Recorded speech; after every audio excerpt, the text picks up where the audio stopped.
Hi students. So managerial economicsൽ നമ്മൾ third module ആയിട്ടുണ്ട്.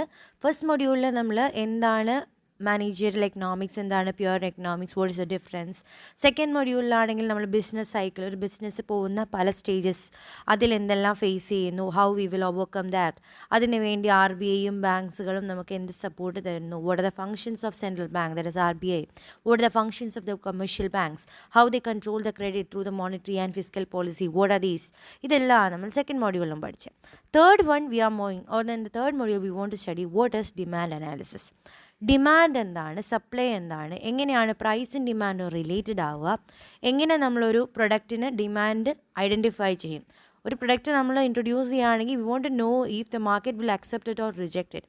അപ്പോൾ ഡിമാൻഡ് ഉണ്ടെങ്കിലേ നമ്മൾ ആ പ്രൊഡക്റ്റ് ഇറക്കുകയുള്ളൂ. അപ്പോൾ എത്ര പ്രൈസിൽ ഇറക്കണം, എന്തെല്ലാം ഫാക്ടേഴ്സ് അതിനെ എഫക്റ്റ് ചെയ്യുന്നുണ്ട്, ഇതെല്ലാം ഐഡൻറ്റിഫൈ ചെയ്യണം for being A business entity. ഒരു ഓർഗനൈസേഷനിൽ ഏറ്റവും അറിയേണ്ട ഒരു കാര്യമാണ് ഡിമാൻഡ് അനാലിസിസ്. അപ്പോൾ ഇതാണ് നിങ്ങളുടെ തേർഡ് മൊഡ്യൂളിൽ നമ്മൾ പഠിക്കാനും പോകുന്നത്. So first going on to the demand analysis, we want know what is meant by demand. Demand എന്താണെന്നാണ് ആദ്യം പഠിക്കേണ്ടത്. So one of the definition is given by professor Hipton as demand means, or demand is the various quantities of the good that would be purchased per time period at different prices in a given market. Demand എന്ന് പറഞ്ഞാൽ ചിലപ്പോൾ ഒരു quantity of ഗുഡ്സിനെ ഒരേ സമയത്ത് തന്നെ പല പ്രൈസിൽ വാങ്ങുന്ന ഒരു സിറ്റുവേഷൻ വരും. അതിനെ നമ്മൾ ഡിമാൻഡ് എന്ന് പറയാം. അപ്പം ഒരു ദിവസം ഒരു പ്രൊഡക്റ്റിനുണ്ടാകുന്ന ഡിമാൻഡ് ആയിരിക്കില്ല നാളെ. അതുപോലെ ഒരു സ്ഥലത്ത് ഒരു പ്രൊഡക്റ്റിനുണ്ടാകുന്ന ഡിമാൻഡ് ആവില്ല വേറൊരു സ്ഥലത്ത്. ഇപ്പോൾ നമ്മൾ സൗത്ത് ഇന്ത്യയിലാണ് അല്ലേ, സൗത്ത് ഇന്ത്യയും നോർത്ത് ഇന്ത്യയും കൂടെ കമ്പയർ ചെയ്യുക. So in south India we know that what is our climate, നമ്മളുടെ ഒരു മോഡറേറ്റ് ക്ലൈമറ്റാണ്. But in north India it will be very cold. അപ്പോൾ ഒരു വുളൻ ക്ലോത്തിൻ്റെ ഡിമാൻഡാണെന്ന് വെച്ചോ, at the same time period itself the demand for the product is different for two geographical location. സൗത്തിലൊരു രീതിയിലാണ് അത്രയും ഡിമാൻഡ് ഉണ്ടാവില്ല, ബട്ട് നോർത്തിൽ ഡിമാൻഡ് കൂടുതലായിരിക്കാം. അതേപോലെ തന്നെ പല പ്രൊഡക്ട്സിന്. അപ്പോൾ ഒരേ സമയത്ത് തന്നെ രണ്ട് പ്രൈസിൽ ഒരു മാർക്കറ്റിൽ തന്നെ രണ്ടാൾക്കാരിലേക്ക്, ഒരു ടാർഗറ്റ് മാർക്കറ്റിൽ തന്നെ ഒരേ ആൾക്കാരാണ്, പക്ഷേ പല പല ലൊക്കേഷനിലാകുമ്പോൾ ഡിമാൻഡിന് വ്യത്യാസങ്ങൾ വരുന്നുണ്ട്. ഇതാണ് ഡിമാൻഡ് എന്ന് പറയുന്നത്. അപ്പം ഡിമാൻഡിനെ തന്നെ നമുക്ക് 3 മെയിൻ കണ്ടീഷൻസ് ഉണ്ടെങ്കിൽ ഡിമാൻഡായി, അല്ലെങ്കിൽ ഒരു പ്രൊഡക്റ്റിന് ഡിമാൻഡ് ഉണ്ടോ എന്ന് പറയാൻ പറ്റുള്ളൂ. The first condition is there should be desire to acquire the product. ഒരു ഡിസയർ ഉണ്ടായിരിക്കണം ഒരാൾക്ക്. ഇപ്പോൾ നിങ്ങൾക്കൊരു പ്രൊഡക്റ്റ് വാങ്ങാനുള്ളൊരു ഡിസയർ ഉണ്ടാവണം, എന്നാൽ മാത്രമേ ഡിമാൻഡ് ക്രിയേറ്റ് ചെയ്യാൻ പറ്റുള്ളൂ. Second, the person desirous of acquiring the product should have the ability to pay for it. അതേപോലെ ഡിസയർ മാത്രം ഉണ്ടായിട്ട് കാര്യമില്ല, അത് വാങ്ങാനുള്ള എബിലിറ്റി ഉണ്ടായിരിക്കണം, ദാറ്റ് ഇസ് പർച്ചേസിങ് പവർ ഉണ്ടായിരിക്കണം. അപ്പം എനിക്കൊരു BMW കാർ വാങ്ങണം എന്നത് എൻ്റെ desire. If I have the money to purchase that is the ability to buy, ability to pay, or the purchasing power. മൂന്നാമത് വേണ്ടത് the willingness to buy the product, or willingness to pay for the product. ആ പ്രൊഡക്റ്റിന് വേണ്ടി എൻ്റെ കയ്യിൽ പൈസ ഉണ്ടാകാം, എനിക്ക് ആഗ്രഹം ഉണ്ടാവാം, എന്നാൽ ആ പൈസ ഈ ഒരു പ്രൊഡക്റ്റിന് വേണ്ടി തന്നെയാണോ ഇൻവെസ്റ്റ് ചെയ്യേണ്ടത്, അല്ലെങ്കിൽ എനിക്കൊരു വില്ലിങ്നെസ് ഉണ്ടാവണം ആ പൈസ അടയ്ക്കാൻ. അപ്പോൾ ഇങ്ങനെ 3 കാര്യങ്ങളുണ്ടെങ്കിൽ, ഈ 3 കണ്ടീഷൻ ഫുൾഫിൽ ചെയ്താൽ മാത്രമായിരിക്കും ഒരു ഡിമാൻഡ് നമുക്ക് ഐഡൻറ്റിഫൈ ചെയ്യാൻ പറ്റുന്നത്. So there should be a desire, there should be ability to pay for it, and also the willingness to pay for the product. So if these 3 conditions are there, a demand is automatically generated. So if a poor person has a desire to buy a car but he doesn't have an ability to pay the price, it is not a demand.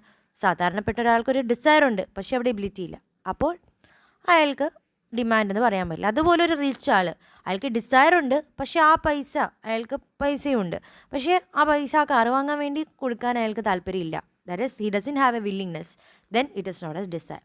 ഇതാണ് demand എന്ന കണ്ടീഷനും ഡിമാൻഡിന് വേണ്ട 3 കണ്ടീഷൻസും.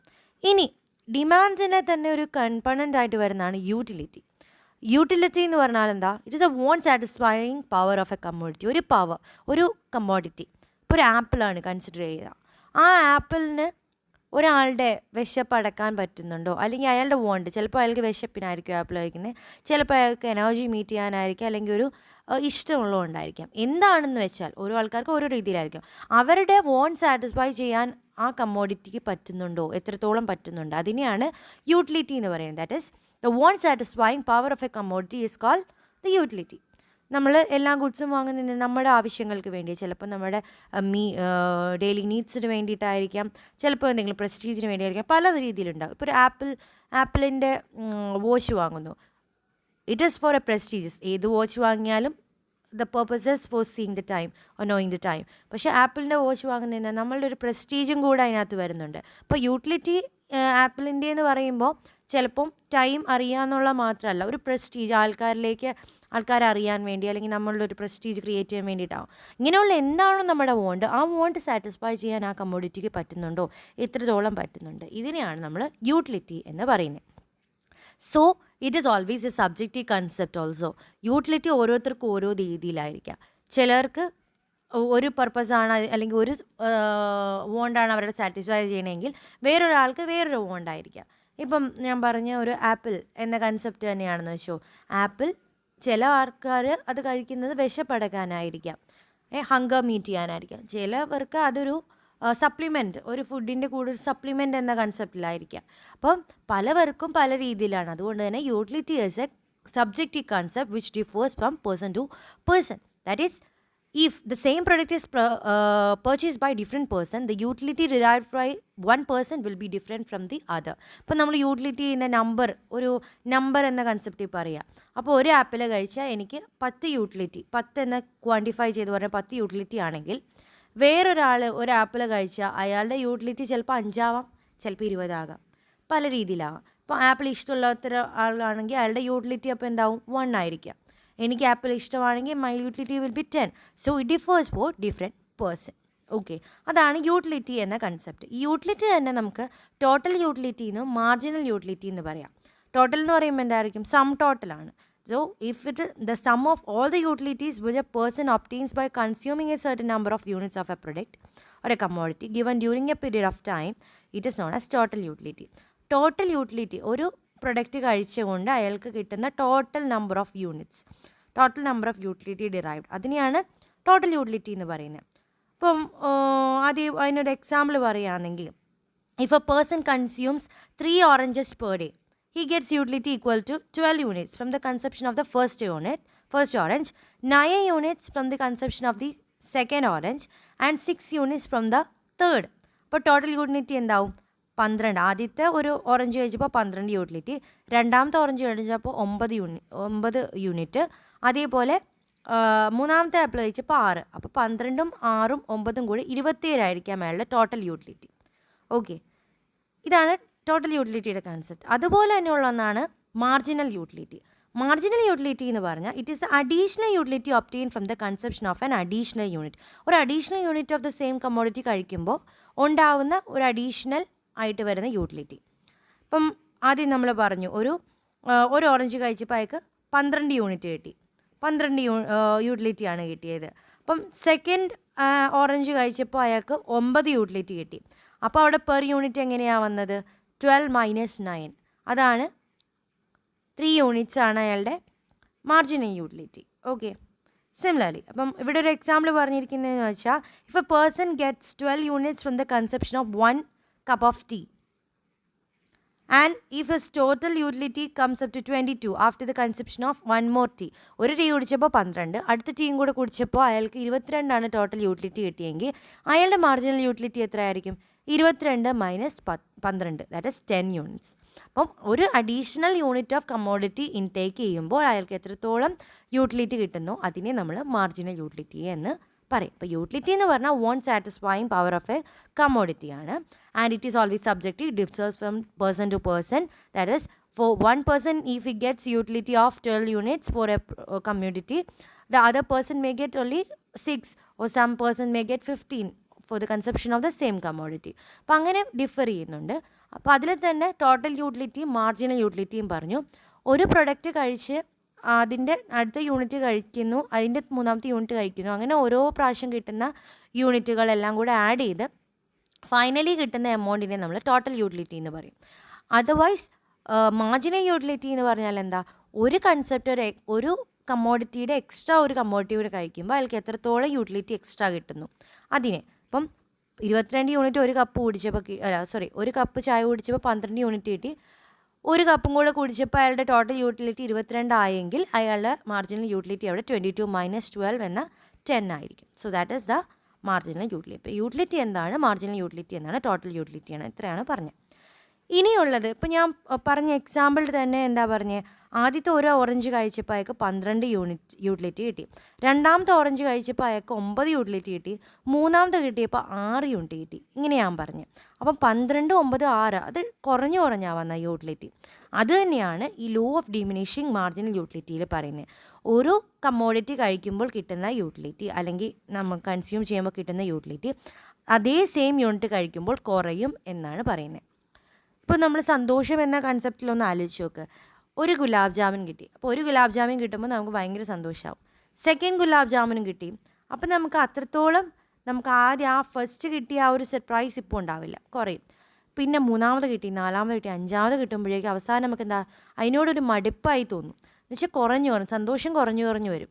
ഈ സന്തോഷം തന്നെയാണ് utility എന്ന ടേംസിൽ നോക്കിയാൽ first യൂണിറ്റിന് എത്ര കിട്ടുന്നോ അതിനേക്കാളും കുറവായിരിക്കും അടുത്തടുത്ത യൂണിറ്റിൽ കിട്ടിക്കൊണ്ടിരിക്കുന്നത്. അതാണ് ലോ ഓഫ് ഡിമിനിഷിങ് മാർജിനൽ യൂട്ടിലിറ്റിയിൽ പറഞ്ഞിരിക്കുന്നത്. That is A familiar of fundamental tendency of human behaviour ആണ് ഇവിടെ പറഞ്ഞിരിക്കുന്നത്. It States that as A consumer consumes more and more units of A specific commodity the utility from the successive unit goes on diminishing. ഇപ്പോൾ ഒരു consumer അയാൾ അതേ unit അതേ commodity തന്നെ പിന്നെയും യൂണിറ്റ് കഴിക്കും തോറും അയാളുടെ ഓരോ യൂണിറ്റ് കഴിക്കും തോറും ഉണ്ടാകുന്ന യൂട്ടിലിറ്റി കുറഞ്ഞു വരുമെന്നാണ് നമ്മൾ ലോ ഓഫ് ഡിമിനിഷിങ് മാർജിനൽ യൂട്ടിലിറ്റിയിൽ പഠിക്കുന്നത്. അപ്പോൾ ഒരു കമ്മോഡിറ്റി കഴിച്ചു, അടുത്ത കമ്മോഡിറ്റി ആകുമ്പോഴേക്ക് അതിൻ്റെ യൂട്ടിലിറ്റി കുറഞ്ഞു വരുമെന്ന്. ഫോർ എക്സാമ്പിൾ ഇവിടെ പറഞ്ഞിട്ടുണ്ട്, ഒരു ഡയഗ്രവും ഇവിടെ കാണിച്ചിട്ടുണ്ട് എങ്ങനെയാണ് യൂട്ടിലിറ്റി കുറയുന്നതെന്ന്. യൂണിറ്റ്സ് ഓഫ് ഓറഞ്ച് തന്നിട്ടുണ്ട് ഗ്രാഫിൽ 1, 2, 3, 4, 5, 6. അപ്പോൾ ഫസ്റ്റ് യൂണിറ്റ് കഴിച്ചപ്പോൾ മാർജിനൽ യൂട്ടിലിറ്റി അല്ലെങ്കിൽ യൂട്ടിലിറ്റി എന്താ, എ എന്ന പോയിൻ്റ് ആയിരുന്നു, 10 ആയിരുന്നു മാർജിനൽ യൂട്ടിലിറ്റി. അടുത്ത ഓറഞ്ച് കഴിച്ചു, സെക്കൻഡ് യൂണിറ്റ് കഴിച്ചപ്പോൾ എന്ത് പറ്റി, നമ്മുടെ യൂട്ടിലിറ്റി എത്രയായി, 8 ആയി. അപ്പോൾ ടോട്ടൽ യൂട്ടിലിറ്റി എന്താ, 10 + 8 ദാറ്റ് ഈസ് 18 ആയി. അടുത്ത യൂണിറ്റ് ആപ്പിൾ കഴിച്ചപ്പോൾ അയാൾക്ക് കിട്ടിയ സാറ്റിസ്ഫാക്ഷൻ അല്ലെങ്കിൽ മാർജിനൽ യൂട്ടിലിറ്റി ജസ്റ്റ് 6 ആയി. സോ ടോട്ടൽ എന്തായി, 18 + 6 that is 24. And on conception of the fourth orange he gets the utility of only 4. And in that sense what happened, the total utility becomes 24 + 4 28. And on the consumption of the fifth he get only utility 2. And so the total the total utility becomes 28 + 2 that is 30. ആറാമത്തെ unit കഴിച്ചപ്പോൾ അയാൾക്ക് 0 utility. അത് വേണ്ടാതെ കഴിച്ച കൺസെപ്റ്റായി, നിർബന്ധിച്ച് കഴിച്ച പോലെ. അപ്പോൾ 0 utility മാത്രം. So the total utility remains 30 itself. And on the 7th അയാൾക്ക് മടുപ്പോട് ഇഷ്ടമില്ലാതെയാണ് കഴിക്കുന്നത്. അപ്പം അയാളുടെ യൂട്ടിലിറ്റി നെഗറ്റീവ് ട്രെൻഡിലോട്ട് പോയി, -2 ആയി. So the total utility becomes 30 + -2 that is 28.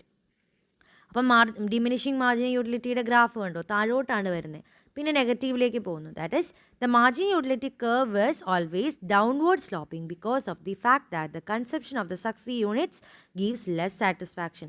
സക്സീവ് units കഴിച്ചുകൊണ്ടിരിക്കുമ്പോൾ അയാളുടെ സാറ്റിസ്ഫാക്ഷൻ ലെവൽ കുറഞ്ഞു വരുന്നു എന്നാണ് ഈ മാർജിനൽ യൂട്ടിലിറ്റിയുടെ ഗ്രാഫ് കാണിക്കുന്നത്. ഓക്കെ, അപ്പോൾ law of diminishing marginal utility എന്ന് പറഞ്ഞാൽ ഓരോ പുതിയ യൂണിറ്റ് ഓഫ് കമ്മോഡിറ്റി കൺസ്യൂം ചെയ്യുന്തോറും അയാളുടെ മാർജിനൽ യൂട്ടിലിറ്റി, ഒരാളുടെ മാർജിനൽ യൂട്ടിലിറ്റി എപ്പോഴും എന്ത് സംഭവിക്കും, കുറഞ്ഞു തന്നെ വരുന്നുള്ളൂ.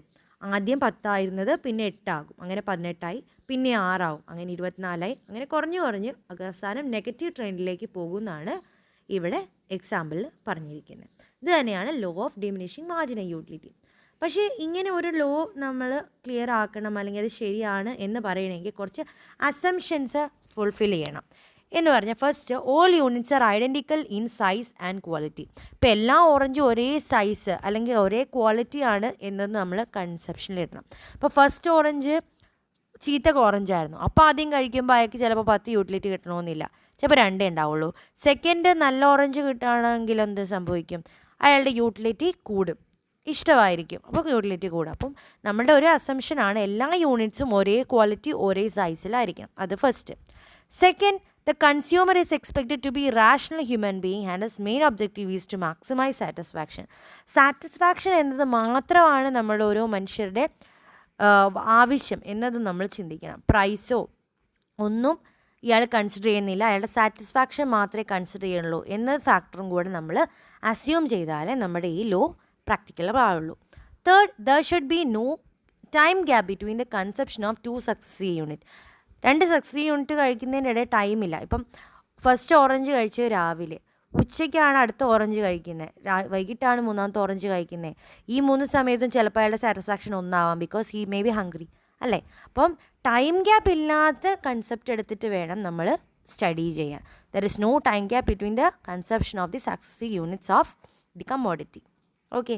Then fourth is the price remain constant. Price എപ്പോഴും കോൺസ്റ്റൻ്റ് ആണ്. ഇപ്പം ഒരു ഓറഞ്ചാണ് അയാൾ കഴിക്കുന്നതെങ്കിൽ എല്ലാ പ്രാവശ്യവും ഓറഞ്ചിൻ്റെ വില 20 എന്ന കൺസെപ്റ്റ് നമ്മൾ വെക്കണം. ഇപ്പോൾ ഫസ്റ്റ് ടൈം ഓറഞ്ചിൻ്റെ വില 50 ആയിരുന്നു, അപ്പോൾ അയാളുടെ utility 8.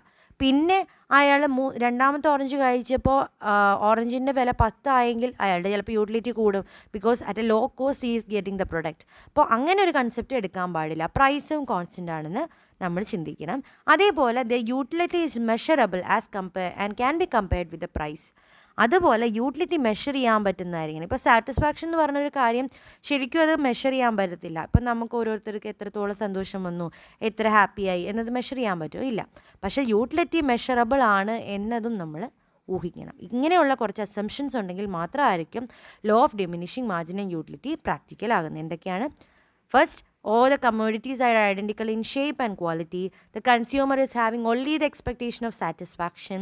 There is no time gap between the consumption of 2 successive units of the commodity. The price remain constant and the utility is always measurable and can be compared with the price. ഇത്രയും assumptions favourable ആണെങ്കിൽ, അല്ലെങ്കിൽ ഇത്രയും നമ്മൾ assume ചെയ്യുന്നുണ്ടെങ്കിൽ മാത്രമാണ് law of diminishing marginal utility practical ആകുന്നത്. And from the graph we have studied that always the marginal utility curve is always downward sloping as the satisfaction level decreases on the consumption of the successive units of commodity. ഇത്രയും പറഞ്ഞു. ഇതാണ് law. ഈ ലോയിൽ കുറച്ച് exceptions ഉണ്ട്, അല്ലെങ്കിൽ limitations ഉണ്ട്. Limitations ആയിരിക്കുന്ന ഒരു ഫീൽഡാണ് money, alcohol, reading literature and rare collection. ഇപ്പോൾ പൈസ, ഫസ്റ്റ് നമുക്ക് ഒരു പൈസ കിട്ടി, 1 ലക്ഷം കിട്ടി. അടുത്ത പ്രാവശ്യം നമുക്കൊരു 2 ലക്ഷം കിട്ടി. നമ്മളുടെ സാറ്റിസ്ഫാക്ഷൻ കൂടുകയോ കുറയോ? കൂടുകയുള്ളൂ. മൂന്നാമത്തെ പ്രാവശ്യം പിന്നെ 1 ലക്ഷം കൂടെ കിട്ടി. അങ്ങനെ ടോട്ടലി 3 ആയാൽ പിന്നെയും കൂടുകയുള്ളൂ അല്ലേ. ഓരോ പ്രാവശ്യം സാറ്റിസ്ഫാക്ഷൻ ലെവൽ എന്താ കൂടിയേ വരുന്നുള്ളൂ. അങ്ങനെ ഒരു കൺസെപ്റ്റ് ഉണ്ട്. അപ്പോൾ മണി എന്ന ടേംസിൽ ഒരിക്കലും ഈ law of diminishing marginal utility ഒരിക്കലും ഫീസിബിൾ ആവത്തില്ല. Second, alcohol conception. ഒരു പ്രാവശ്യം കുടിച്ചൊരു ഡ്രങ്കൺ പേഴ്സൺ അല്ലെങ്കിൽ ഡ്രങ്കാർഡാണെന്ന് വെച്ചോ, അയാൾക്ക് ഓരോ പ്രാവശ്യം കുടിക്കുന്തോറും അയാളുടെ സാറ്റിസ്ഫാക്ഷൻ കുറഞ്ഞാണോ വരിക? അല്ല, കൂടിയാണ് വരുന്നത്. Because he is having an addiction to the product. അപ്പോൾ അങ്ങനെയുള്ള പ്രൊഡക്ട്സ്, കൊക്കീനോ, ആൽക്കഹോളോ, അവിടെയൊന്നും നമുക്ക് ലോ ഓഫ് മാർജിനൽ യൂട്ടിലിറ്റി നടക്കത്തില്ല. Third, reading literature. ഒരാൾ ബുക്ക് വായിക്കാൻ ഭയങ്കര ആഗ്രഹമുള്ള ഒരാൾ, അയാൾക്ക് രണ്ടാമത്തെ ബുക്ക് വായിക്കുമ്പോൾ അയാളുടെ സാറ്റിസ്ഫാക്ഷൻ കുറയുന്നില്ല, കൂടുകയുള്ളൂ.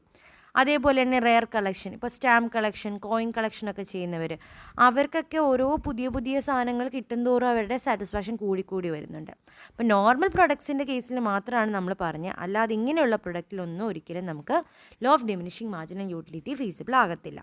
Second, marginal utility increases whenever there is a change in other person stock. നമ്മളെപ്പോഴും പറഞ്ഞു മാർജിനൽ യൂട്ടിലിറ്റി എന്താ കുറഞ്ഞു വരും എന്ന് പറഞ്ഞു. പക്ഷേ ചില സമയത്ത് ഇത് കൂടി വരും. For example, the utility of a person's telephone increases when more and more telephone connections are given in the city.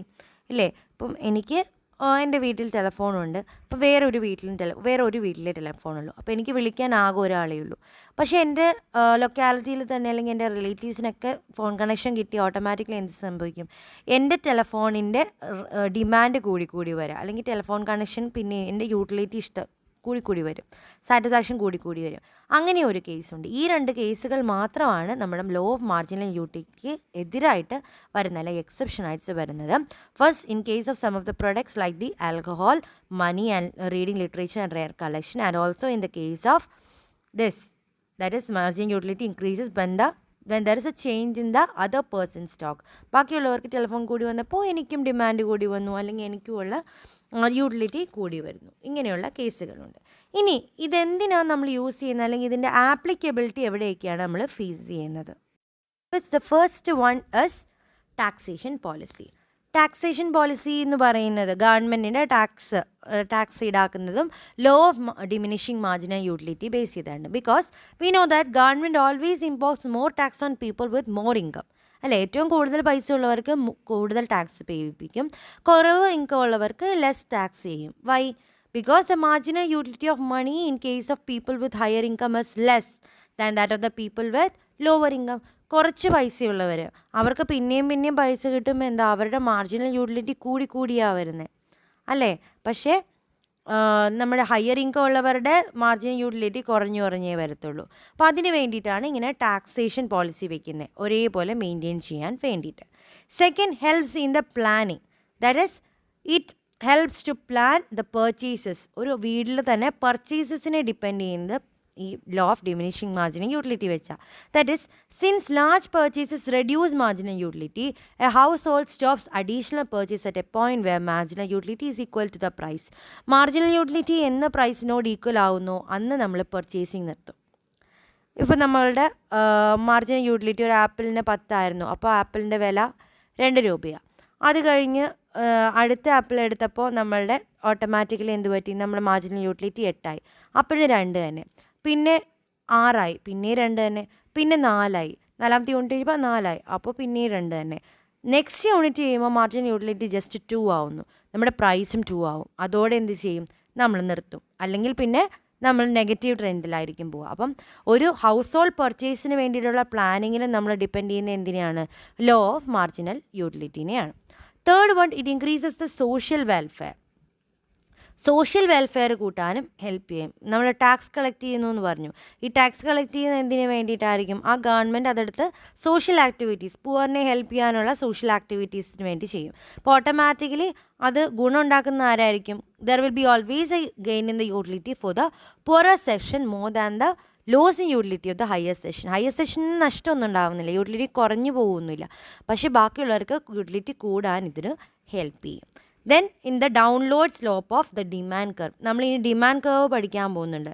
ഈ മാർജിനൽ യൂട്ടിലിറ്റി കാരണം കൊണ്ട് തന്നെയാണ് ഡിമാൻഡ് കർവും ഡൗൺവേർഡ് സ്ലോപ്പ് ആയത്. മാർജിനൽ യൂട്ടിലിറ്റി കർവ് ഡൗൺലോഡ് സ്ലോപ്പാന്ന് പറഞ്ഞു, അതേപോലെ തന്നെ ഡിമാൻഡ് കർവും ഡൗൺലോഡ് സ്ലോപ്പാണ്. As the marginal utility goes on diminishing with additional consumption, the price of commodity should be lower to encourage more consumption. പിന്നെയും പർച്ചേസ് ചെയ്യണമെങ്കിൽ നമ്മൾ എന്ത് ചെയ്യും, പ്രൈസും കുറയ്ക്കണം. അപ്പോൾ നേരത്തെ ഹെൽപ്സ് ഇൻ പ്ലാനിങ്ങിൽ നമ്മൾ പറഞ്ഞു, എപ്പോൾ മാർജിനൽ യൂട്ടിലിറ്റി പ്രൈസുമായിട്ട് ഈക്വൽ ആവുന്നു അപ്പോൾ നമ്മൾ എന്ത് ചെയ്യും, കൺസെപ്ഷൻ നിർത്തും. അപ്പോൾ നമ്മൾ പിന്നെയും കൺസെപ്ഷൻ കൂട്ടണമെങ്കിൽ എന്ത് ചെയ്യണം, നമ്മുടെ പ്രൈസ് കുറയ്ക്കേണ്ടി വരും. അപ്പോൾ ഇങ്ങനെ പ്രൈസ് കുറച്ച് വരുമ്പോൾ ഓട്ടോമാറ്റിക്കലി എന്ത് സംഭവിക്കും, നമ്മുടെ ഡിമാൻഡ് കർവ് സ്ലോപ്പ് ഡൗൺവേർഡ്സ് ആവും. And because of the reason that more and more commodity is demanded at a lower price. Lower പ്രൈസിൽ കൂടുതൽ കമ്മോഡിറ്റി നമ്മൾ കൊടുക്കേണ്ടി വരും, ആൻഡ് ഹയർ പ്രൈസിൽ കുറച്ചും കൊടുക്കേണ്ടി വരും. ഇങ്ങനെയാണ് ഡിമാൻഡ് കർവും നെഗറ്റീവ് ട്രെൻഡ് ആവുന്നത്, അല്ലെങ്കിൽ ഡൗൺലോഡ് സ്ലോപ്പിലേക്ക് ആവുന്നത്.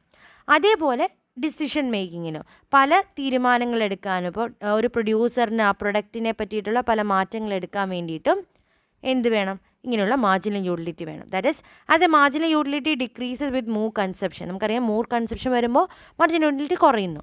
So producers can make changes in the color, shape, size, packing of the commodity so that same commodity can be presented before the consumers in a different way. Different വേയിൽ നമുക്ക് same പ്രൊഡക്റ്റിനെ present ചെയ്യാൻ പറ്റും. അപ്പം marginal utility കുറഞ്ഞു വരുന്നു, അപ്പോൾ conception നിന്ന് പോകരുതല്ലോ. നിന്ന് പോയാൽ എന്ത് പറ്റും, പ്രൊഡ്യൂസർക്ക് നഷ്ടമാണ്.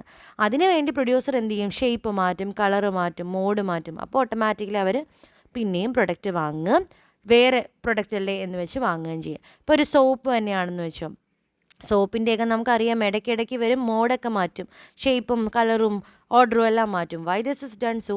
ബിക്കോസ് പുതിയതായിട്ട് നമ്മൾ ആ പ്രൊഡക്റ്റ് ഒന്നോട് ട്രൈ ചെയ്യാൻ വേണ്ടിയിട്ടാണ് അവരിങ്ങനെ കാണിക്കുന്നത്. അപ്പോൾ ഇങ്ങനെയുള്ള ഡിസിഷൻ മേക്കിങ്ങിന് പ്രൊഡ്യൂസേഴ്സിന് പല decision regarding the colour, shape, size, packing. For changing these also they want to have study on the law of diminishing marginal utility. അപ്പോൾ ഡിമിനിഷിങ് മാർജിനൽ യൂട്ടിലിറ്റി എന്താണ്, അതിൻ്റെ ഗ്രാഫ് നമ്മൾ പറഞ്ഞു, എങ്ങനെയാണത് കുറഞ്ഞു വരുന്നത്, അതേപോലെ അതിനെന്തൊക്കെ അസ്യൂം ചെയ്യുന്നുണ്ട്, what are the limitation and what are is application. ഇത്രയും കാര്യങ്ങളാണ് ഇപ്പോൾ നമ്മൾ ഡിസ്കസ് ചെയ്തത്. ഇനിയുള്ളൊരു കൺസെപ്റ്റാണ് the consumer surplus. Consumer surplus എന്നത്, കൺസ്യൂമർ സർപ്ലസ് എന്ന ടേം നമുക്ക് പോപ്പുലറൈസ് ചെയ്ത് തന്നത് പ്രൊഫസർ ആൽഫ്രഡ് മാർഷലാണ്. മാർഷലിൻ്റെ കൺസെപ്റ്റാണ് ഇത് പറയുന്നതെന്ന് പറഞ്ഞാൽ, It is the difference between a price of a consumer is prepared to pay for a commodity and the actual price he pays. ഒരു consumer ഒരു പ്രൊഡക്റ്റിന് കൊടുക്കാം എന്ന് തീരുമാനിക്കുന്ന ഒരു പ്രൈസും അയാൾ ശരിക്കും പേ ചെയ്യുന്ന പ്രൈസും അതിന് തമ്മിലുള്ള ഡിഫറൻസിനെയാണ് നമ്മൾ കൺസ്യൂമർ സർപ്ലസ് എന്ന് പറയുന്നത്. ഇപ്പം ഒരു കൺസ്യൂമർ കൂടുതൽ പ്രൈസ് ചിലപ്പോൾ കൊടുക്കാം ഒരു പ്രൊഡക്റ്റ് വാങ്ങാമെന്നായിരിക്കും വിചാരിക്കുന്നത്, പക്ഷേ അയാൾ കുറച്ച് പ്രൈസേ കൊടുക്കുന്നുള്ളൂ എന്ന കേസിൽ ആ ഡിഫറൻസ് ഉണ്ടാവുമല്ലോ, മാർജിനൽ വാല്യുവേഷൻ ഉണ്ടാവില്ലേ, അതിനെയാണ് ആക്ച്വൽ പ്രൈസ് കൊടുത്ത എത്രയോ അയാൾ എക്സ്പെക്റ്റ് ചെയ്ത് എത്രയോ ഇതിന് തമ്മിലുള്ള ഡിഫറൻസിനെയാണ് നമ്മൾ കൺസ്യൂമർ സർപ്ലസ് എന്ന് പറയുന്നത്. അപ്പോൾ ഇതിൽ രണ്ട് കാര്യങ്ങൾ വരുന്നുണ്ട്. The amount of money a person is prepared to pay for the commodity, എത്ര പൈസ അയാൾക്ക് കിട്ടുന്ന യൂണിറ്റ് എന്നുവെച്ചാൽ അയാൾ യൂട്ടിലിറ്റിക്ക് അനുസരിച്ച് അയാൾ പൈസ കൊടുക്കുക. അപ്പോൾ higher the utility higher will be the amount that he will പേ. അപ്പോൾ അതൊരു കൺസെപ്റ്റാണ്. അതുപോലെ തന്നെ എത്ര അയാൾ ആക്ച്വലി പേ ചെയ്യുന്നുണ്ട്, എത്ര യൂണിറ്റ് അയാൾ കൺസ്യൂം ചെയ്തോ അതിനനുസരിച്ചുള്ള പേയ്മെൻറ്റ്. അപ്പോൾ ഇതിൻ്റെ രണ്ടിനെയും കൂടെ ഡിഫറൻസിനെയാണ് കൺസ്യൂമർ സർപ്ലസ് എന്ന് പറഞ്ഞിരിക്കുന്നത്. ഇവിടെ ഒരു ഡയഗ്രം ഉണ്ട്. നമ്മുടെ ഡിമാൻഡ് കർവ് ഇത് നമ്മൾ പഠിക്കും. ഡിമാൻഡ് കർവ് നമുക്ക് നെഗറ്റീവ് സ്ലോപ്പാണ്. ഇപ്പോൾ നമ്മുടെ മാർജിനൽ യൂട്ടിലിറ്റി കർവ് പോലെ തന്നെ ഡിമാൻഡ് കർവ് നെഗറ്റീവ് സ്ലോപ്പാന്ന് പറഞ്ഞായിരുന്നു. അതിൻ്റെ ഓപ്പോസിറ്റ് ആയിട്ടാണ് സപ്ലൈ കർവ് വരുന്നത്. അപ്പം ഇത് രണ്ടും കൂടെ മീറ്റ് ചെയ്യുന്നതാണ് പ്രൈസ്. എത്ര പ്രൈസിലാണ് അയാൾ വാങ്ങുന്നത്. പക്ഷേ പ്രൈസ് എത്രയാണ് സപ്ലൈക്ക് അനുസരിച്ച് ആ മുകളിലുള്ള പ്രൈസ് എന്ന് എഴുതിയതാണ്. അപ്പോൾ ഇത്രയും ഒരു ഏരിയ കണ്ടോ, റെഡ് കളർ ഏരിയ. ആ റെഡ് കളർ ഏരിയയാണ് നമ്മൾ കൺസ്യൂമർ സർപ്ലസ് എന്ന് പറയുന്നത്. ഇവിടെ ഈ ഗ്രാഫിൽ എക്സ് ആക്സിസിൽ എന്താ ക്വാണ്ടിറ്റി, വൈ ആക്സിസിൽ പ്രൈസ്, എക്സ് ആക്സിസിൽ ക്വാണ്ടിറ്റിയാണ്. അപ്പോൾ ഇങ്ങനെ വരച്ചപ്പോൾ സപ്ലൈ കർവും ഡിമാൻഡ് കർവും കൂടെ മീറ്റ് ചെയ്യുന്നിടത്താണ് നമ്മൾ പ്രൈസ് ഫിക്സ് ചെയ്യുക. അപ്പോൾ പ്രൈസ് ഫിക്സ് ചെയ്യുന്നത് ഇത് പേ ചെയ്യുന്ന പ്രൈസ് അതായിരിക്കും, പക്ഷേ മുകളിൽ ഇരിക്കുന്ന പ്രൈസാണ് ടോട്ടലി നമ്മൾ കൊടുക്കാൻ തീരുമാനിച്ചിരുന്നത്. അപ്പോൾ ഇതിൻ്റെ തമ്മിലുള്ള ഡിഫറൻസിനെയാണ് നമ്മൾ കൺസ്യൂമർ സർപ്ലസ് എന്ന് പറയുന്നത്. Red colour area. Consumer surplus എന്താണെന്ന് ചോദിച്ചാൽ you want write the definition and also diagram. Okay. So ഇതിൽ ഈ നമ്മൾ കർവ് പറഞ്ഞിട്ടില്ലേ, ഡിമാൻഡ് കർവ്, ചിലപ്പോൾ ഇതൊരു സ്ലോപ്പിംഗ് കർവ് ആയിരിക്കും, ഇവിടെ സ്ട്രെയിറ്റ് കർവായിട്ട് പറഞ്ഞിരിക്കുന്നത്. നമുക്ക് സ്ലോപ്പിംഗ് കർവായിട്ടും പറയാം. അതിനെ മാർജിനൽ യൂട്ടിലിറ്റി കർവ് എന്ന് പറയും. കൺസ്യൂമർ സർപ്ലസ് എന്താണ് എന്നത് ഇപ്പോൾ മനസ്സിലായില്ലേ, ഇത്രയേ ഉള്ളൂ. ഇനിയുള്ളത് അനദർ കൺസെപ്റ്റാണ്, that is the law of demand. Law of demand എന്താണ്? There is a negative or inverse relationship between the price of a good and the quantity demanded, holding other factors constant. ഇപ്പോൾ ഒരു പ്രൈസും ഡിമാൻഡും കൂടെ consider ചെയ്യുകയാണെങ്കിൽ എപ്പോഴും പറയുന്നത് വെച്ചാൽ പ്രൈസ് കൂടുന്നതിനനുസരിച്ച് നമ്മളുടെ ഡിമാൻഡ് കുറയും, ഡിമാൻഡ് കുറയുന്നതിനനുസരിച്ച് പ്രൈസ് കൂടും എന്നാണ് പറയുന്നത്. വെച്ചാൽ ഒരു ഇൻവേഴ്സ് റിലേഷനാണ്, പോസിറ്റീവ്ലി അല്ല. ഒരെണ്ണം ഒരു ഡയറക്ഷനിൽ പോകുമ്പോൾ മറ്റേത് തിരിച്ച് ഡയറക്ഷനിലാണെന്നാണ് പറയുന്നത്. The law of demand states that the quantity purchased varies inversely with the price. In other words, higher the price, lower the quantity demanded. And this occurs due to the law of diminishing marginal utility. നമ്മൾ ആപ്ലിക്കേഷനിൽ പറഞ്ഞു decrease in the demand, അല്ലെങ്കിൽ demand കർവും downward slope ആവാനുള്ള കാരണം എന്താണ്? നമ്മുടെ marginal utility കർവും downward സ്ലോപ്പിലായതുകൊണ്ടാണ്. അപ്പോൾ ഇതിൽ പറയുന്നത് വെച്ചാൽ ലോ ഓഫ് ഡിമാൻഡിൽ പറയുന്നത് ഇത്രയേ ഉള്ളൂ, there is always a inverse relationship between the price and quantity demanded or the price and the demand for a product. Seeing the other factors relating to the price remains constant. അപ്പം അതിന് വേണ്ടിയിട്ട് demand schedule ഇവിടെ വരച്ചിട്ടുണ്ട്. ഒരു demand പല ആൾക്കാരിലെ 4 ആൾക്കാരുടെ individual demands വെച്ചിട്ട് വരച്ചിരിക്കുക ഡിമാൻഡ് ഷെഡ്യൂൾ. അപ്പോൾ price of P that is 15. അപ്പോൾ ബിലാലിന് അതിന് ഡിമാൻഡ് ചിലപ്പോൾ 2 ആയിരിക്കാം അല്ലേ, 15 രൂപ ഉള്ളപ്പോൾ 2 ഡിമാൻഡ്. അഹമ്മദിന് 3, അദീഫിന് 1, സിസാന് 3. എന്നാൽ പ്രൈസ് കുറഞ്ഞു, 10 10ആയപ്പോൾ എന്ത് സംഭവിച്ചു? ബിലാലിന് കൂടുതൽ ആ പ്രൊഡക്റ്റ് വാങ്ങിയാൽ കൊള്ളാമെന്നായി. അപ്പോൾ 2 4 ആയി, 3 5 ആയി, 1 4 ആയി, 3 4 ആയി. പിന്നെയും പ്രൈസ് കുറഞ്ഞു, 10 to 8 ആയി. 10 to 8 ആയപ്പോൾ പിന്നെ എന്ത് പറ്റി? പ്രൈസ് കൂടി, ഡിമാൻഡ് കൂടി. 4 എന്നുള്ളത് 6 യൂണിറ്റ് വാങ്ങിയാലോ എന്നൊരു ആഗ്രഹമായി. 5 യൂണിറ്റ് വാങ്ങിയിരുന്ന ആൾക്ക് 8 യൂണിറ്റും 4 യൂണിറ്റ് വാങ്ങിയത് ആൾക്ക് 6ഉം വെച്ച് മാറി. പിന്നെയും പ്രൈസ് കുറഞ്ഞു, price changes from 8 to 4. Then the demand for the product again increases by 1. 6 7 ആയി, 8 9 ആയി, 6 9 ആയി, 6 8 ആയി. പലവർക്കും പല രീതി. അപ്പോൾ ഇവിടെ കാണിച്ചിരിക്കുന്ന ഓരോ സ്റ്റേജിൽ 15 10 ആയപ്പോൾ 2 4 ആയി കൂടി, അതുപോലെ 10 8 ആയപ്പോഴും 4 6 ആയി. എല്ലാ പ്രാവശ്യവും പ്രൈസ് കുറയുന്നു, അതിനനുസരിച്ച് ഡിമാൻഡ് കൂടി വന്നു. ഇതിനെയാണ് ഡിമാൻഡ് ഷെഡ്യൂൾ എന്ന് പറയുന്നത്. ഇത് മാർക്കറ്റ് ഡിമാൻഡ് ഷെഡ്യൂളാണ്. ഒരു ഇൻഡിവിജ്വൽ ഡിമാൻഡ് നമ്മൾ എഴുതിയിട്ടുണ്ട്. ഇപ്പോൾ ബിലാലിൻ്റെ മാത്രമാണെങ്കിൽ 15 2, 10 4, 8 6, 4 7 എന്നാണ്. അതുപോലെ അഹമ്മദിനാണെങ്കിൽ 15 3, 10 5, 8 8, 4 9 ഇങ്ങനെയാണ് വന്നിരിക്കുന്നത്. ഇങ്ങനെയുള്ള എല്ലാ ഇൻഡിവിജ്വൽ ഡിമാൻഡ്സും കൂടി വന്നതിനെയാണ് ഇവിടെ മാർക്കറ്റ് ഡിമാൻഡ് ഷെഡ്യൂൾ എന്ന് പറഞ്ഞിരിക്കുന്നത്. ഇതാണ് ഡിമാൻഡ് ഷെഡ്യൂൾ. ഇനി ഡിമാൻഡ് കർവ് നമ്മൾ പറഞ്ഞു എങ്ങനെയാണ്? പ്രൈസ് കൂടുന്നതിനനുസരിച്ച് ഡിമാൻഡ് കുറഞ്ഞുകൊണ്ടിരിക്കും. ദാറ്റ് ഇസ് പ്രൈസ് ആദ്യം 15 ആയിരുന്നു, 15 per kilogram ആയിരുന്നപ്പോൾ എന്ത് പറ്റി? ഡിമാൻഡ് അല്ലെങ്കിൽ ക്വാണ്ടിറ്റി ഡിമാൻഡ് ഇസ് ജസ്റ്റ് 2, 15 2 അതിലാണ് കിടക്കുന്നത് എ എന്ന പോയിന്റിൽ. അടുത്തത് ഡിമാൻഡ് കർവിനെ എവിടെ? ഡി ബാർ എന്നിട്ടിരിക്കുന്നത് കേട്ടോ. അപ്പം ഫസ്റ്റ് 15 റുപ്പീസ് ആയിരുന്നപ്പോൾ 2 യൂണിറ്റ്സ് മാത്രം, 14 റുപ്പീസ് ആയപ്പോൾ 3 യൂണിറ്റ്സ് ആയി, 12 യൂണിറ്റ്സ് ആയപ്പോൾ 4 യൂണിറ്റ് ആയി. അങ്ങനെ ഓരോ പ്രാവശ്യം എന്ത് പറ്റി? കുറഞ്ഞു വന്നു. ഡിമാൻഡ് പ്രൈസ് കുറഞ്ഞു വന്നപ്പോൾ demand the quantity demand increases by 1 unit. ഇതിനെയാണ് ഇപ്പോൾ ഇവിടെ നോക്കുമ്പോഴും നമ്മുടെ മാർജിനൽ യൂട്ടിലിറ്റി കർവ് പോലെ തന്നെ എന്താ സംഭവിക്കുന്നത്? ഇവിടെയും ഡൗൺലോഡ് സ്ലോപ്പിംഗ് ആണ്, താഴോട്ടാണ് വരുന്നത്. ഇതിനെ തന്നെയാണ് ഡി ബാർ എന്ന് മാർക്ക് ചെയ്തിരിക്കുന്ന ഡിമാൻഡ് കർവ്. ഇപ്പോൾ ഡിമാൻഡ് കർവ് എന്താണെന്ന് ചോദിച്ചാൽ you just want to write as the price decreases, the demand for the product increases, as there is always a inverse relationship between the price and the demand. Along with that you want to draw this diagram. ഈ diagram പഠിക്കണം. അപ്പോൾ diagram എല്ലാത്തിൻ്റെയും പഠിക്കണം. Marginal യൂട്ടിലിറ്റിയുടെ diagram പഠിക്കണം, പിന്നെ demand കർവിൻ്റെ diagram അറിയണം, law of diminishing marginal utility അറിയണം, പിന്നെ കൺസ്യൂമർ സർപ്ലസ് കൺസെപ്റ്റ് അടക്കം.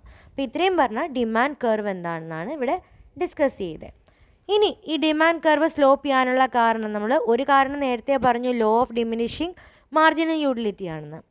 അതേപോലെയുള്ള വേറെ കാരണങ്ങളാണ് ഇവിടെ income effect, substitution effect, changes in the number of buyers and various uses of the commodity. First one is income effect. Income effect എങ്ങനെയാണ് demand കർവിനെ താഴോട്ട് അല്ലെങ്കിൽ ഡൗൺവേർഡ് സ്ലോപ്പ് ആക്കുന്നത്?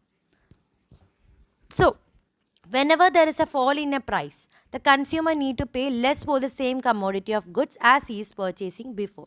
അല്ലേ, ഇപ്പം 10 രൂപയ്ക്ക് വാങ്ങിയിരുന്ന ഒരു സാധനത്തിന് 8 രൂപയായി, വെച്ചാൽ പ്രൈസ് ഫോൾ ചെയ്തു. അപ്പോൾ അയാൾ എന്താ ചെയ്യേണ്ട? ഒരാൾക്ക് ആ പ്രൊഡക്റ്റ് വാങ്ങണമെങ്കിൽ പണ്ട് കൊടുത്തിരുന്ന അത്രയും പൈസ കൊടുക്കണ്ട, കുറഞ്ഞല്ലോ, 10 വരെ 8 കൊടുത്താൽ മതി. അപ്പോൾ അയാളുടെ പർച്ചേസിങ് പവർ കൂടി വരും അല്ലേ. And will have an increasing effect on his income. അപ്പോൾ ഇൻകം എന്താവും? കൂടിയും. അയാൾക്ക് കുറേ പർച്ചേസ് പവർ ഉണ്ട്, അപ്പോൾ ഇൻകത്തിനെ അത് എഫക്റ്റ് ചെയ്യുന്നുണ്ട്. ഫോർ എക്സാമ്പിൾ പറയുമ്പോൾ നിങ്ങൾക്ക് മനസ്സിലാവും. A person can buy 4 kilograms of rice at a rate of 25 per kg with an income of 100 rupees അല്ലേ. 25 രൂപയിലുള്ള 4 കിലോ അരി വാങ്ങാമല്ലോ 100 രൂപയ്ക്ക്. And if the price of rice falls from 25 to 20 ആയി, അപ്പോൾ പ്രൈസ് കുറഞ്ഞു. And he has to pay only ₹80 for 4 kilograms of rice. അപ്പോൾ 4 kilogram റൈസിന് എത്ര ഇടണം? 20 × 4 മതി, 80 മതി. അപ്പം 20 രൂപ അയാൾക്ക് എന്താ? അയാളുടെ റിയൽ ഇൻകത്തിൽ കൂടുതൽ വന്നു.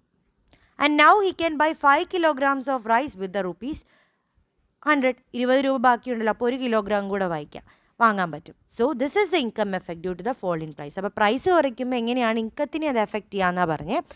If the price rises there will be a reverse effect on the income. Price കൂടി വരുമ്പോൾ ഇൻകം എന്ത് വരും? കുറയും. അല്ലെങ്കിൽ പ്രൈസ് കുറഞ്ഞു വരുമ്പോൾ ഇൻകം കൂടും. There is always A reverse concept. ഇപ്പോൾ ഇവിടെ പറഞ്ഞ എക്സാമ്പിൾ തന്നെ മതി. 100 രൂപയുണ്ടെങ്കിൽ അയാൾക്ക് 25 രൂപയുടെ 4 കിലോ അരി വാങ്ങാം. 25 പകരം 20 രൂപയായി അരിക്കെങ്കിൽ അയാൾക്ക് 4 കിലോഗ്രാം വാങ്ങാൻ 80 രൂപ മതി. അപ്പോൾ ശരിക്കും അയാൾക്ക് 5 കിലോഗ്രാം വാങ്ങാനുള്ള പൈസയുണ്ട്, 20 രൂപ എക്സ്ട്രാ. അപ്പോൾ 20 രൂപ അയാളുടെ റിയൽ ഇൻകത്തിൽ പിന്നെയും സേവിങ്സ് ആയിട്ട് വന്നു. അതാണ് ഇൻകം എഫക്റ്റ് പറയുന്നത്. പിന്നെ ഇത് ഒരു കാരണമാണ് ഡിമാൻഡ് കർവ് സ്ലോപ്പ് ചെയ്യാനുള്ള. വേറൊരു കാര്യമാണ് സബ്സ്റ്റിറ്റ്യൂഷൻ എഫക്റ്റ്. സബ്സ്റ്റിറ്റ്യൂഷൻ എഫക്റ്റ് എന്ന് പറഞ്ഞാൽ when the price of a commodity increases, there is a tendency of the consumers to substitute more costly with the less costly product. അപ്പോൾ നമ്മൾ വാങ്ങിക്കൊണ്ടിരുന്ന ഒരു പ്രൊഡക്റ്റ് അതിൻ്റെ price വളരെയധികം കൂടി, അപ്പോൾ നമ്മൾ എന്ത് ചെയ്യും? അതുപോലത്തെ വേറെ പ്രൊഡക്റ്റ് ഉണ്ടെങ്കിൽ ആ പ്രൊഡക്റ്റിലേക്ക് വാങ്ങാൻ ശ്രമിക്കും. നമ്മൾക്ക് ഡിമാൻഡ് ആ പ്രൊഡക്റ്റിലേക്ക് മാറും. ഒരു പ്രൊഡക്റ്റിൽ നിന്ന് വേറൊരു പ്രൊഡക്റ്റിലേക്ക് ഡിമാൻഡ് മാറും. ഫോർ എക്സാമ്പിൾ ടീ, കോഫി, ഇത് രണ്ടും എന്താ? സബ്സ്റ്റിറ്റ്യൂട്ട് പ്രൊഡക്ട്സാണ്. അപ്പോൾ കോഫിയുടെ പ്രൈസ് ഭയങ്കര കൂടിയാൽ ഓൾമോസ്റ്റ് എല്ലാ കസ്റ്റമേഴ്സ് എന്ത് ചെയ്യും, അവർ പതുക്കെ കോഫി കുടിക്കുന്ന നിർത്തിയിട്ട് ടീ കുടിക്കാൻ തുടങ്ങും. അപ്പോൾ totally demand for the tea will increase and the demand for the coffee will decline. അപ്പോൾ ഡിമാൻഡ് കുറഞ്ഞല്ലേ വരുന്നത്.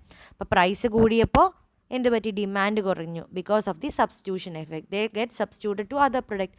അതല്ല സബ്സ്റ്റിറ്റ്യൂട്ട് ഇല്ല, ടീക്ക് പകരം ടീ മാത്രമേ കുടിക്കുന്നുള്ളവരാണെങ്കിൽ അവിടെ ഡിമാൻഡ് കുറയുന്നില്ല. Whatever be the price he will pay for it. അങ്ങനെയാണ്. അതാണ് second determinant. Third one is law of diminishing marginal utility. അത് നമ്മൾ പറഞ്ഞു, മാർജിനൽ യൂട്ടിലിറ്റി ഓരോ പുതിയ പുതിയ കമ്മോഡിറ്റി ചെയ്യുമ്പോൾ എന്ത് പറയും, കുറഞ്ഞു വരുന്നുണ്ട്. അപ്പം consumer will be ready to buy one more of it only there is available at low price.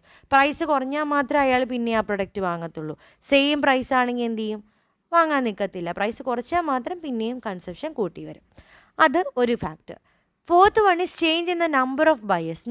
ബയേഴ്സിൻ്റെ എണ്ണം കൂടുകയോ കുറയുകയോ ചെയ്യുകയാണെങ്കിൽ, that is a fall in the price of a commodity will attract new buyers who could not buy it before on the account of high price. ഭയങ്കര high പ്രൈസിലാണ് ഒരു product വിറ്റുകൊണ്ടിരുന്നത്. അപ്പോൾ ഒരു 10 customers അതിനുണ്ടായിരുന്നുള്ളൂ. അവർ price ഭയങ്കര കുറയുമ്പോൾ ഒരു 20 കസ്റ്റമേഴ്സും കൂടെ വേണമെങ്കിൽ ആ പ്രൊഡക്റ്റ് വാങ്ങാം. അപ്പോൾ ഡിമാൻഡ് ഓട്ടോമാറ്റിക്കലി എന്ത് ചെയ്യുന്നു, കൂടി വരുന്നു. Similarly some of the existing buyers will find it unaffordable when the price increases. അതേപോലെ ഡിമിനിഷ് ചെയ്യുമ്പോൾ കൂടുതൽ കൺസ്യൂമേഴ്സ് വരുന്നെങ്കിൽ പ്രൈസ് കൂട്ടുമ്പോൾ ഉള്ള കൺസ്യൂമേഴ്സ് പോകാനൊരു ചാൻസ് ഉണ്ട്. അവർ വേറെ പ്രൊഡക്റ്റിലേക്ക് മാറും, സബ്സ്റ്റിറ്റ്യൂഷൻ എഫക്റ്റ് ഉണ്ടാവും. അതാണ് change in the number of ബയേഴ്സും നമ്മുടെ ഡിമാൻഡ് കർവിനെ നെഗറ്റീവ് സ്ലോപ്പിലേക്ക് കൊണ്ടുപോകുന്നുണ്ട്. And also the various uses of a commodity. ഒരു കമ്മോഡിറ്റിക്ക് തന്നെ പല യൂസസ് ഉണ്ടെങ്കിലും there is a chance of demand schedule or demand decrease. That is, an inverse price demand relationship will be more in case of commodity which can put to various uses. പല യൂസസിനുള്ളത് എന്ന് വെച്ചാൽ ഇപ്പോൾ ഒരു electricity എന്ന കൺസെപ്റ്റിൽ. അപ്പോൾ quantity demand decreases with the rise in price and the increase with the fall in price. നമ്മുടെ ഇലക്ട്രിസിറ്റിയുടെ എന്ത് പറ്റും, ഡിമാൻഡ് ക്വാണ്ടിറ്റി കുറവും പ്രൈസ് കൂടുതലാണെങ്കിൽ നമ്മൾ കുറച്ച് ഇലക്ട്രിസിറ്റി യൂസ് ചെയ്യാൻ തുടങ്ങും. And increase with the fall in price, നമ്മൾ പ്രൈസ് വളരെ കുറച്ചാൽ നമ്മൾ യൂസ് കൂട്ടി വരും. അപ്പോൾ വേരിയസ് യൂസസ് ഓഫ് കമ്മോഡിറ്റിയും ഒരു കാരണമാണ് ഡൗൺവേർഡ് സ്ലോപ്പിന്. അപ്പോൾ ഡൗൺവേർഡ് സ്ലോപ്പിന് കാരണമാകുന്ന എന്തൊക്കെയെന്ന് പറഞ്ഞാൽ, ഒന്ന് നമ്മൾ നേരത്തെ പറഞ്ഞു law of diminishing marginal utility. പിന്നെ ഇൻകം എഫക്റ്റ് എങ്ങനെ ഡൗൺവേർഡ് സ്ലോപ്പ് ആക്കും, അതുപോലെ substitution effect and also the change in the number of buyers and also the various uses of the commodity. Okay, ഇനി ലോ ഓഫ് ഡിമാൻഡിനും നമ്മളുടെ law of margin utility പോലെ കുറച്ച് exceptions ഉണ്ട്. അതിലൊന്നാണ് ഇൻഫീരിയർ ഓർ ഗിഫൻ ഗുഡ്സ്. ചില സിറ്റുവേഷനിൽ നമ്മൾ ഈ പറഞ്ഞ പ്രൈസ് കൂടുന്നതിനനുസരിച്ച് ഡിമാൻഡ് കുറയാനോ ഡിമാൻഡ് കൂടുന്നതിനനുസരിച്ച് പ്രൈസ് കുറയുന്നോ കാണാറില്ല. അതിലൊരു കേസാണ് ദ ഇൻഫീരിയർ ഗുഡ്സ് അല്ലെങ്കിൽ ഗിഫൻ ഗുഡ്സ് എന്ന് പറയുന്നത്. ഈ കൺസെപ്റ്റ് കൊണ്ടുവന്ന റോബർട്ട് ഗിഫൻ എന്ന് പറഞ്ഞ ആളായി. ഗിഫൻ ഗുഡ്സ് എന്ന് പറഞ്ഞാൽ ഇൻഫീരിയർ ഗുഡ്സ്, അതിനൊരു സബ്സ്റ്റിറ്റ്യൂട്ട് ഇല്ല. ഇപ്പോൾ ഷുഗർ എന്ന് പറഞ്ഞതിന് വേറെ സബ്സ്റ്റിറ്റ്യൂട്ട് ഇല്ല, സോൾട്ട് വേറെ സബ്സ്റ്റിറ്റ്യൂട്ട് ഇല്ല, ബ്രെഡ് അതിന് വേറെ സബ്സ്റ്റിറ്റ്യൂട്ട് ഇല്ല. അങ്ങനെയുള്ള പ്രൊഡക്റ്റുകൾക്ക് അങ്ങനെയുള്ള പ്രൊഡക്റ്റിനെ നമ്മൾ ഇൻഫീരിയർ ഗുഡ്സ് എന്ന് പറയുന്നത്. അപ്പോൾ ഇൻഫീരിയർ ഗുഡ്സ് അല്ലെങ്കിൽ ഗിഫൻ ഗുഡ്സ് എന്ന് പറഞ്ഞാൽ കൂടുതലും ഈ ലോ ഇൻകം ഗ്രൂപ്പിൽപ്പെട്ടവർ വാങ്ങുന്ന പ്രൊഡക്ട്സുകളാണ് അതിനകത്ത് വരുന്നത്. അപ്പോൾ അങ്ങനെയുള്ള പ്രൊഡക്റ്റിൽ നമ്മൾ ഈ ലോ ഓഫ് ഡിമാൻഡ് പോസിബിൾ അല്ല. That is an increase in the demand during the times of increase in the price will not happen. അപ്പം എപ്പോഴും പ്രൈസ് കൂടുന്നതിനനുസരിച്ച് ഡിമാൻഡ് കൂടിയേ വരുന്നുള്ളൂ. ഈ ഒരു കൺസെപ്റ്റിനെയാണ് ഗിഫൻ പാരഡോക്സ് എന്ന് പറയുന്നത്. പണ്ട് അതൊരു എക്സാമ്പിൾ, ഒരു ഹിസ്റ്ററിയാണ്. റോബർട്ട് ഗിഫൻ എന്ന് പറഞ്ഞ ആൾ, he observe that the low paid British workers consume more bread even when the price of bread was rising in England. ഇത് ലോ പെയ്ഡ് ആയിട്ടുള്ള ബ്രിട്ടീഷ് വർക്കേഴ്സാണ്. അവർ ബ്രെഡിൻ്റെ പ്രൈസ് എത്ര കൂടി വന്നിട്ടും അവർ അത് തന്നെ കഴിക്കുന്നുള്ളൂ. This is because the bread is still the cheapest as compared to the meat, egg and butter. മീറ്റും എഗ്ഗും ബട്ടറൊക്കെ വെച്ച് നോക്കുമ്പോൾ ബ്രെഡ് തന്നെയാണ് ചീപ്പസ്റ്റ് ആയിട്ട്. കാരണം എത്ര പൈസ കൂടിയാലും ഇതിനേക്കാളും കൂടുന്നില്ല. അപ്പോൾ അവർ സ്ഥിരമായി കഴിക്കുന്ന ബ്രെഡ് തന്നെയാണ്. അങ്ങനെയുള്ള ആ ബ്രെഡിൻ്റെ പ്രൈസ് കൂടിയിട്ടും അവരതിൻ്റെ ഡിമാൻഡ് കുറയാത്തൊരു സിറ്റുവേഷൻ കണ്ടുപിടിച്ചു. അതിനെയാണ് ഗിഫൻ പാരഡോക്സ് എന്നും പറയുന്നത്. അതുകൊണ്ട് തന്നെയാണ് നമ്മൾ ഇൻഫീരിയർ ഗുഡ്സിനെല്ലാം ഗിഫൻ ഗുഡ്സ് എന്ന് പറയുന്നത്. അപ്പോൾ ഇവിടെ ഈ ഒരു കൺസെപ്റ്റ് ഇല്ല. Here always as a price increases the demand also increases. Second concept is a prestige goods. ചില പ്രസ്റ്റീജ് ഗുഡ്സുകൾ, പ്രസ്റ്റീജ് ഗുഡ്സ് എന്ന് പറഞ്ഞാൽ എന്തായിരിക്കും, അത് നമുക്ക് പ്രസ്റ്റീജ് ക്രിയേറ്റ് ചെയ്യും. ഇപ്പോൾ ആപ്പിളിൻ്റെ ഫോൺ, ഡയമണ്ട്സ്, ഇതെല്ലാം പ്രസ്റ്റീജ് ഗുഡ്സാണ്. അങ്ങനെയുള്ള ഗുഡ്സുകൾക്കും ഇതേപോലെ പ്രൈസ് കൂടിയ ഡിമാൻഡ് കൂടുക തന്നെയാണ് ചെയ്യുക. ഇല്ലേ, ഡയമണ്ടിൻ്റെ വില കൂടുന്നു എന്ന് പറഞ്ഞിട്ട് ഡയമണ്ട് വാങ്ങാതിരിക്കുകയാണോ? അല്ല, അത് വാങ്ങുക. അതുപോലെ ആപ്പിളിൻ്റെ വില കൂടുന്നു എന്ന് പറഞ്ഞിട്ട് ആപ്പിൾ വാങ്ങാതിരിക്കുകയാണല്ലോ, ആപ്പിൾ ഫോൺ അല്ലെങ്കിൽ ആപ്പിൾ ഇലക്ട്രോണിക്സ് അത് വാങ്ങാതിരിക്കുകയല്ല. ഈ ഒരു കൺസെപ്റ്റ് പ്രസ്റ്റീജ് ഗുഡ്സിനെ റിലേറ്റ് ചെയ്തിട്ടുള്ള കൺസെപ്റ്റ് കൊണ്ടുവന്നത് ത്രോസ്റ്റീൻ വെബനാണ്. And according to him some of the customers measure the utility of a product by it price. അവർ പ്രൈസ് വെച്ചാണ് യൂട്ടിലിറ്റി മെഷർ ചെയ്യാൻ തുടങ്ങിയത്. ഡിമാൻഡ് വെച്ചിട്ടോ അല്ലെങ്കിൽ ക്വാണ്ടിറ്റി ഡിമാൻഡ് വെച്ചല്ല നോക്കിയിരുന്നത്. അവർ പ്രൈസ് കൂടിയോ എന്നാൽ യൂട്ടിലിറ്റി മോർ അല്ലേ. ഇപ്പോൾ ഒരു വാച്ചിന്, ആപ്പിളിൻ്റെ വാച്ചിന് പ്രൈസ് ഇത്രയാണെന്ന് വെച്ചാൽ അത്രയും പ്രസ്റ്റീജിന്, അത്രത്തോളം അവരുടെ യൂട്ടിലിറ്റിയാണ് കൂടുന്നത് എന്നതായിരുന്നു. For them higher the price higher is the utility and the lower the price lower is the utility. So price product ഒരു സോഷ്യൽ സ്റ്റാറ്റസ് ക്രിയേറ്റ് ചെയ്യുന്നു. ഈ ഡയമണ്ട് പോലെ, ഗോൾഡ് പോലെ, റെയർ പെയിൻറ്റിങ്സ് പോലെ ഇങ്ങനെയുള്ള ഗുഡ്സിലൊന്നും നമുക്ക് ലോ ഓഫ് ഡിമാൻഡ് പ്രാക്ടിക്കൽ അല്ല. ഇങ്ങനെയുള്ള ഗുഡ്സിൽ നടക്കുന്ന ആ കൺസെപ്ഷൻ റേറ്റിനെ പറയുന്നത് കോൺസ്പീഷ്യസ് കൺസെപ്ഷൻ എന്നുമാണ്. വെബൻ തന്നെ തന്ന ടേമാണ് കോൺസ്പീഷ്യസ് കൺസെപ്ഷൻ. നമ്മുടെ കൺസെപ്ഷൻ ഒരിക്കലും ഡിമാൻഡ് കർവിനെ ബേസ് ചെയ്തിട്ടുള്ള ആ പ്രൈസ് കൂടുന്നതിനനുസരിച്ച് ഡിമാൻഡ് കൂടുന്നു. അങ്ങനെയുള്ള ഗുഡ്സാണ് പ്രസ്റ്റീജ് ഗുഡ്സ്. തേർഡ് വൺ ആണ് consumer expectation. That is price കൂടുമ്പോൾ നമുക്കൊക്കെ ഒരു ചിന്തയുണ്ട്, പ്രൈസ് കൂടിയ പ്രൊഡക്റ്റ് ആണെങ്കിൽ അത് നല്ല പ്രൊഡക്റ്റാണ് എന്നൊരു ചിന്ത. അത് നമ്മുടെ ഒരു എക്സ്പെക്റ്റേഷനാണ്. ഇതും ഒരു കാരണമാണ്. That is the price quantity relationship will become positive depending on the expectation of the consumers. Consumer will demand more of a commodity even when the price is rising whenever a serious shortage is expected. അതേപോലെ നമുക്കൊരു ചിന്തയാണ്, എന്നാ price ഇപ്പോൾ ഇത്രയും പൈസയാണ്, കുറച്ചുകൂടെ കഴിഞ്ഞാൽ ചിലപ്പോൾ സപ്ലൈ കുറയും, അപ്പോൾ പിന്നെയും പ്രൈസ് കൂടുമോ എന്നും പേടിക്കുക. ആ രണ്ട് കൺസെപ്റ്റിനെ ഇവിടെ consumer expectation and consumer misconception പറഞ്ഞിരിക്കുന്നത്. പ്രൈസ് കൂടിയ പ്രൊഡക്റ്റ് ഡിമാൻഡ് കൂടുതലുള്ള ഹൈ പ്രൈസിനാണ് എന്ന് ചിന്തിക്കുന്നത് മിസ്കൺസെപ്ഷനാണ്. അതേപോലെ ഭാവിയിൽ ഇതിൻ്റെ പ്രൈസ് ഇനിയും കൂടിയാലോ എന്ന് വെച്ച് നമ്മൾ വാങ്ങി വയ്ക്കും. മിക്കവാറും ഇത് ഗോൾഡിൻ്റെ കൺസെപ്റ്റിലൊക്കെ ഇനി അടുത്ത വർഷമാകുമ്പോൾ ഓരോ ദിവസവും പ്രൈസ് കൂടി വരില്ലേ, അപ്പോൾ കുറച്ച് നാളും കൂടി കഴിയുമ്പോൾ പ്രൈസ് കൂടുമെന്ന് വിചാരിച്ചിട്ട് നമ്മളിപ്പോഴേ വാങ്ങി വയ്ക്കുന്ന കൺസെപ്റ്റ്, അതും ഈ ഒരു ലോ ഓഫ് ഡിമാൻഡിന് നെഗറ്റീവായിട്ടാണ് പോകുന്നത്. പിന്നെ ചേഞ്ച് ഇൻ ഫാഷൻ മാറുന്നതിനനുസരിച്ച്, that is if a product become out of fashion the consumer will refuse to buy even if there is a reduction in price. Fashion out of fashion ആയി, അപ്പോൾ പിന്നെ എത്ര price കുറച്ചാലും നമ്മൾ ആ product വാങ്ങത്തില്ല. അങ്ങനെയുള്ളതും ഉണ്ട്. അതാണ് change in fashion പറഞ്ഞിരിക്കുന്നത്. അപ്പോൾ എന്തെല്ലാമാണ് ലിമിറ്റേഷൻസ് ലോ ഓഫ് ഡിമാൻഡിന് അഗെയിൻസ്റ്റ് ആയിട്ട് വരുന്ന കേസുകൾ എന്ന് പറഞ്ഞാൽ, ഒന്ന് inferior or gift and goods. Whatever be the increase in the price there will be no decrease in the demand for the product. Then prestige goods. When the price increases the demand increases for the prestige goods. Then third consumers expectation. The expect that in the next time the price may again increase. അപ്പം ഇനി increase ചെയ്യുമ്പോൾ വാങ്ങാതിരിക്കാൻ വേണ്ടി ഇപ്പോഴേ വാങ്ങി വെക്കുന്നു. അതേപോലെ misconception, higher the price higher will be the quality or higher will be the utility എന്നൊരു ചിന്താഗതി അതുവാകാം. അതേപോലെ ചേഞ്ച് ഇൻ ഫാഷൻ മാറിയ ഒരു പ്രൊഡക്റ്റിനെ നമ്മൾ ഒരിക്കലും പിന്നെ വാങ്ങാൻ നിൽക്കത്തില്ല എത്ര പ്രൈസ് കുറച്ചാലും. ഇങ്ങനെയുള്ള കുറച്ച് എക്സെപ്ഷൻസ് ആണ് നമ്മൾ ഡിമാൻഡ് കർവിൽ കാണുന്നത്. ഓക്കെ, ലോ ഓഫ് ഡിമാൻഡിന് എതിരെയായിട്ട് വരുന്നത്. അത് what are the determinants of demand. ഒരു ഡിമാൻഡ് ഇപ്പം നമ്മൾ ഇതുവരെ പറഞ്ഞ എന്താ, പ്രൈസ് കൂടുന്നതിനനുസരിച്ച് ഡിമാൻഡ് കുറയും, അപ്പോൾ പ്രൈസ് ഒരു ഡിറ്റർമിനൻ്റാന്ന് പറഞ്ഞു. ഇങ്ങനെയുള്ള കേസിൽ പ്രൈസ് മാത്രമല്ല, ഒരു ഡിമാൻഡിനെ ഡിപ്പെൻഡ് ചെയ്യാൻ പല പല ഫാക്ടേഴ്സ് ഉണ്ട്. അതിൽ ഒന്ന് മാത്രമാണ് പ്രൈസാണ് ഏറ്റവും മെയിനായിട്ട് തന്നെ. പ്രൈസ് കുറവാണെങ്കിൽ ഡിമാൻഡ് കൂടും, ഡിമാൻഡ് കൂടുതലാണെങ്കിൽ പ്രൈസ് കുറയും. അതൊരു concept. Second, കൺസ്യൂമറിൻ്റെ income.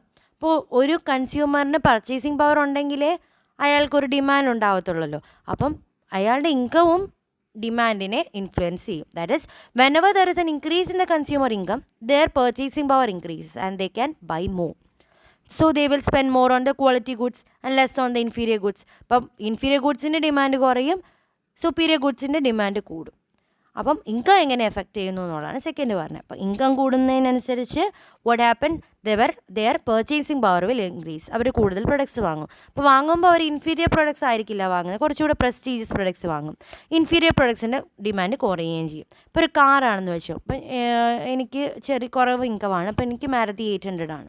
So if my income level increases, what I will do, I will buy new car. അപ്പം ഞാൻ മാരുതി 800 ഡിപ്പെൻഡ് ചെയ്യത്തില്ല, ഞാൻ കൂടുതൽ പ്രസ്റ്റീജിയസ് ആയിട്ടുള്ളൊരു കാറിലേക്ക് മാറാം. അപ്പോൾ എൻ്റെ ഇൻഫീരിയർ ഗുഡിലേക്കുള്ള ഡിമാൻഡ് കുറഞ്ഞു, പക്ഷേ പ്രസ്റ്റീജിയസ് ഗുഡിലേക്കുള്ള ഡിമാൻഡ് കൂടി. അതാണ് ഇൻകം ഡിറ്റർമിനൻ്റ് പറയുന്നത്. Third is price of the related goods. Related ഗുഡ്സിൻ്റെ പ്രൈസും നമ്മളെ എഫക്റ്റ് ചെയ്യും. For example, price of the tea increases, demand for the coffee increases അല്ലേ. നമ്മൾ നേരത്തെ പറഞ്ഞിരുന്നു പ്രൈസ് ഓഫ് ദി ഒരു നമ്മളുടെ ഷിഫ്റ്റ് ചെയ്യാൻ പറ്റുന്ന ഒരു കോംപ്ലിമെൻ്ററി ഗുഡുണ്ട്, സപ്ലിമെൻ്ററി ഗുഡുണ്ടെങ്കിൽ എന്ത് സംഭവിക്കുന്നു. അതേപോലെ തന്നെ ഒരു ടീയുടെ പ്രൈസ് കൂടി, റിലേറ്റഡ് ഗുഡാണ് ടീയും കോഫി അല്ലേ, ഒരേപോലത്തെ they are what type of food, substitute goods ആണ്. അപ്പം ടീയുടെ പ്രൈസ് കൂടുമ്പോൾ ഓട്ടോമാറ്റിക്കലി കുറേ ആൾക്കാർ എന്ത് ചെയ്യും, കോഫിയിലേക്ക് മാറും ഇഫ് ദ കോഫിയുടെ പ്രൈസ് ടീയുടെ അത്ര ഇല്ലെങ്കിൽ. അപ്പം അങ്ങനെയുള്ള പ്രൈസുകൾ എഫക്റ്റ് ചെയ്യുന്നുണ്ട്. അതേപോലെ ഇപ്പം കാറും പെട്രോളും, മിൽക്കും ഷുഗറും, ഇലക്ട്രിസിറ്റി, എയർ കണ്ടീഷൻ. ഇലക്ട്രിസിറ്റിയുടെ ഭയങ്കര റേറ്റ് ആണെങ്കിൽ എന്ത് ചെയ്യും, നമ്മൾ എയർ കണ്ടീഷൻസ് വാങ്ങുന്നത് കുറയ്ക്കും അല്ലെങ്കിൽ അതിൻ്റെ യൂസ് കുറയ്ക്കും. അതുപോലെ മിൽക്കിന് ഭയങ്കര വിലയാണെങ്കിൽ ഷുഗറിൻ്റെ കൺസെപ്ഷൻ നമ്മൾ കുറയ്ക്കും, because we don't want sugar. അതുപോലെ കാറിൻ്റെ വില ഭയങ്കര കൂടുതൽ, പെട്രോളിൻ്റെ വില ഭയങ്കര കൂടുതലാണ്, അപ്പോൾ നമ്മൾ കാർ യൂസ് കുറയ്ക്കും ഇല്ലേ.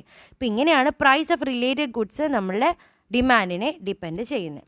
പിന്നെയുള്ളത് amount spend on the advertisement. അഡ്വർടൈസ്മെൻറ്റിന് നമ്മൾ എത്രത്തോളം പൈസ കൊടുക്കുന്നു അതും ഡിപ്പെൻഡ് ചെയ്യും. That is the demand is highly influenced by the amount spend on the advertisement. Repeated and attractive advertisement will prompt the customers to buy a product. അപ്പോൾ അഡ്വർടൈസ്മെൻറ്റിൽ കൂടുതൽ പൈസ കൊടുത്താൽ കൂടുതൽ പൈസയായിരിക്കും നമ്മളുടെ ഡിമാൻഡ്, അല്ലെങ്കിൽ കൂടുതൽ ഡിമാൻഡായിരിക്കും ഉണ്ടാവുന്നത്. പിന്നെ കൺസ്യൂമറിൻ്റെ പ്രിഫറൻസ്, ദാറ്റ് ഈസ് നമ്മൾ നേരത്തെ പറഞ്ഞ കൺസ്യൂമർ ഫാഷൻ്റെ ചേഞ്ചിന്, അതുപോലെ കൺസ്യൂമറിൻ്റെ ഹാബിറ്റ്, കസ്റ്റംസ്, ബിലീഫ്, ഇതെല്ലാം എഫക്റ്റ് ചെയ്യുന്നതാണ് അല്ലേ.